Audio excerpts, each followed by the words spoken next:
Okay, World War II, Chapter 16. This is Section 1, and there's a lot of pictures I want to talk about, and so I'm going to try to kind of go a little bit fast here. Not John Green fast, but fast. The beginning of World War II. All right, these are the sections. We don't need those right now. Should have cut that out. All right, Chapter 16, Section 1, Hitler's Lightning War, the Blitzkrieg. All right, so starting back at the beginning, and this is sort of what we were discussing today when watching the video, is that non-aggression pact between the Soviet Union and Germany, which allows them to go ahead and attack Poland, or Hitler to go ahead and attack Poland, without worrying that without worrying that the Soviet Union is going to attack Germany for it. It includes a secret deal in this that's called the Ribbentrop-Molotov Pact, that they're going to divide up big chunks of Eastern Europe amongst themselves. In September 1st, 1939, Germany invades Poland, and Poland is basically gone in 26 days. This is Lightning War, Germany's new military strategy in utilizing planes, tanks, infantry, and if you remember my little dotted pincer attack on the board, that's what we were talking about. They would encircle or circle around with the tanks. The Air Force would strafe and bomb the inside in between that, and then the Army would come in and mop up. And it moved incredibly quickly because they didn't necessarily want the people and weren't interested in saving the people. They just wanted more land. While Germany is attacking Poland and the whole world is watching Poland just wither away, the Soviets capture Lithuania, Latvia, chunks of Poland, and try to attack Finland. And finally, Finland surrenders in March of 1940. The minute Germany attacks Poland, Great Britain declares war, and they brace for attack because they know that this is, like we're saying, a new kind of war. This is going to be war from the air, and now being an island doesn't mean you're safe. And so they're bracing, and nothing happens. They call it the phony war, the Boer War. The Germans call it the Sitzkrieg, where nothing happens. And they wait for a German attack along this big French fortress, which we talked about, the Maginot Line. And you know how well that works out. In April of 1940, Hitler quickly attacks and captures Denmark and Norway. There is pictures of the Maginot Line. The underground, you can see up there in the upper left-hand corner, you've got the underground railroad system. There is that, if you see in the lower right-hand corner, you can see the tower, the turret that would rise up, and you can see another one right over behind that, and you can see the line on the map, and there's another one in the lower left-hand corner. All right, in May of 1940, Germany conquers the Netherlands, Belgium, and Luxembourg. Soon after the German army reaches the French coast, they have pushed the British and the French army all the way to the coast. This is what we were talking about earlier. This is the greatest evacuation in history. The evacuation at Dunkirk, and I've got a couple of pictures here in the upper right-hand corner. You can see that kind of flotilla. These are small boats. These are not boats that normally are going to, brave the ocean waves and cross the channel, but bound together like that, they can, and that's what they do. So if you look in that picture on the left, there are just, small boats and tons of people in the water, and they are rowing the British soldiers and the French soldiers up to the bigger boats. It is chaos. It's, just regular people. There's no order. There's no, military order to this. They're able to save the British army, and they're able to save what's left of the French army, which, if you look in the lower right-hand corner, saves that dude, a guy named Charles de Gaulle. And he's the leader of the French army and becomes sort of the leader of the French government in exile. That's what I just said. And that's more of what I just said. All right, here's one of the great pictures of Winston Churchill with the Tommy gun. This is the Battle of Britain. France has fallen, France is gone. And Winston Churchill is now the new British Prime Minister. And he basically takes this policy of, we will never give up. And his famous speech is, never, never, never give up.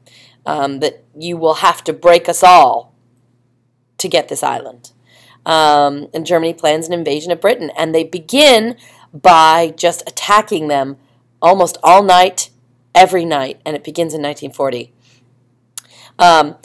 In the beginning, okay, the British could just, hunker down, and they actually went into bomb shelters, and a lot of civilians slept in the tube, in their underground subway. They slept there at night, and in the morning they would get up, like we said in class, dust themselves off, keep calm, carry on, get back to work. And they, eventually would get the Royal Air Force, the RAF, up in the air, and they would chase the German bombers away. But it was night, and it was hard to see, and it was very difficult. And then all of a sudden, the RAF forces, the RAF pilots, are able to start shooting down the British pilots start shooting down German Luftwaffe, and no one can figure out how. How are these guys able to do this? And what they end up saying is, oh, we had a bumper crop of carrots this year. And so everybody was eating a ton of carrots because that's all they had. And so they told people, well, it must be the carrots that are helping our pilots see better in the night. So if anybody has ever told you that carrots are good for your eyes, that's an old wives' tale that comes from this time period where the British government told everybody that the carrots were helping the pilots see better because they didn't want to admit that they had discovered radar and were using radar to shoot down the German pilots. Instead, they chalked it up to carrots. So carrots are good for your eyes, and so is radar at night. The Battle of Britain, the Blitz. Okay, this is, it lasts almost a year. It's unthinkable. There in the upper left-hand corner, that is St. Paul's Cathedral in Great Britain. Then going clockwise, you have just kids sitting on a pile of rubble that was probably their house. And then, the iconic London double-decker bus bombed out. And there, I can't see the name of the stop.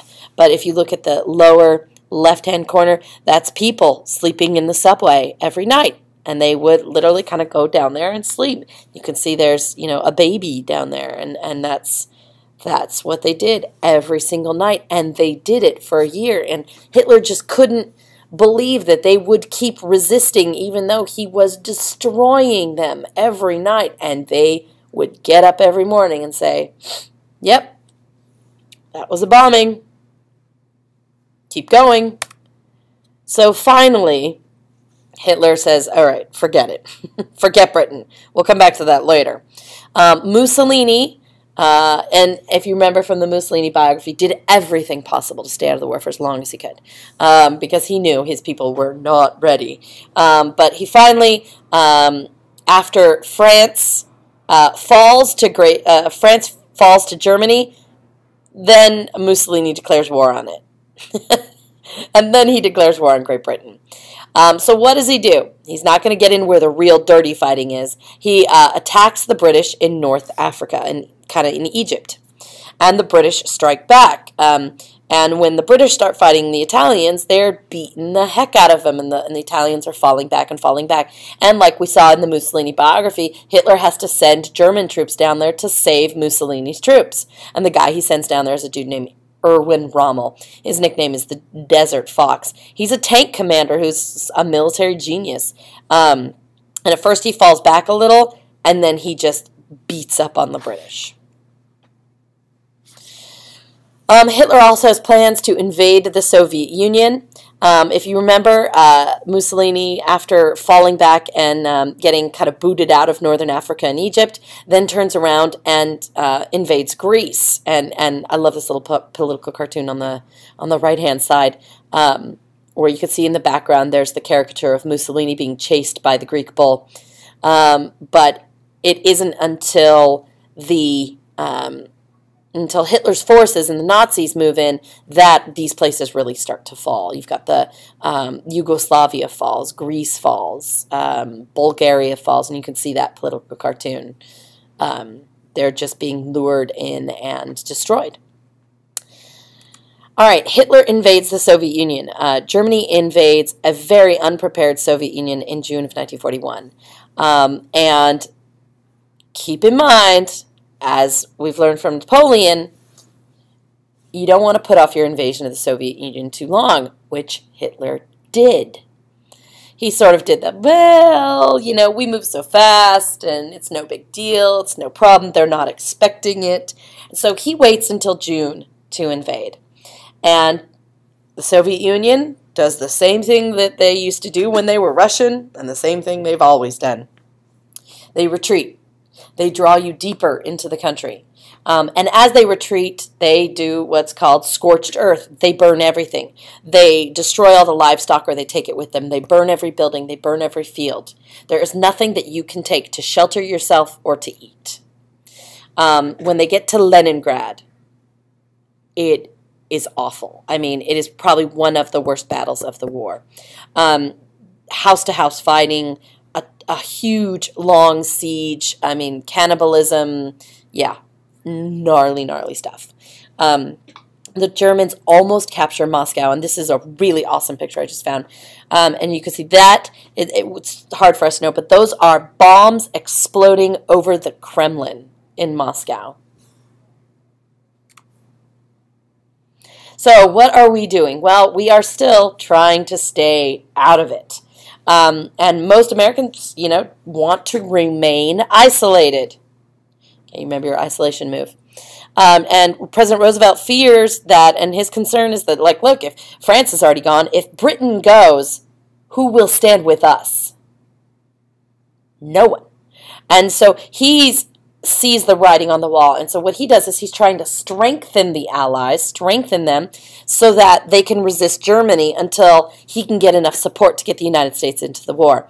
So he creates the Lend-Lease Act, in which the United States loans weapons to the countries that are fighting Germany with the sort of, hey, catch us later, pay us later, we got you for this. They meet a couple of times on a ship in the middle of the Atlantic. There is the picture of the ship, and there they are. And, of course, because they meet in the middle of the Atlantic on a ship, it's called the Atlantic Charter. And basically, they lay down a couple of things. And in these meetings, Churchill is constantly pushing Roosevelt to get more involved, to help more, do more. And the United States, and Roosevelt knows that the people in the United States are not down for that right yet. They're, you know, it's going to take something big. You know, we're going to get something big and horrible, you know, but it's going to take something big for the United States to get on board. But, you know, all we can offer them is our economic support and as much stuff as we can give them. We won't give them any men, but we'll give them as much stuff as we can. That, my dears, is the end of section 1.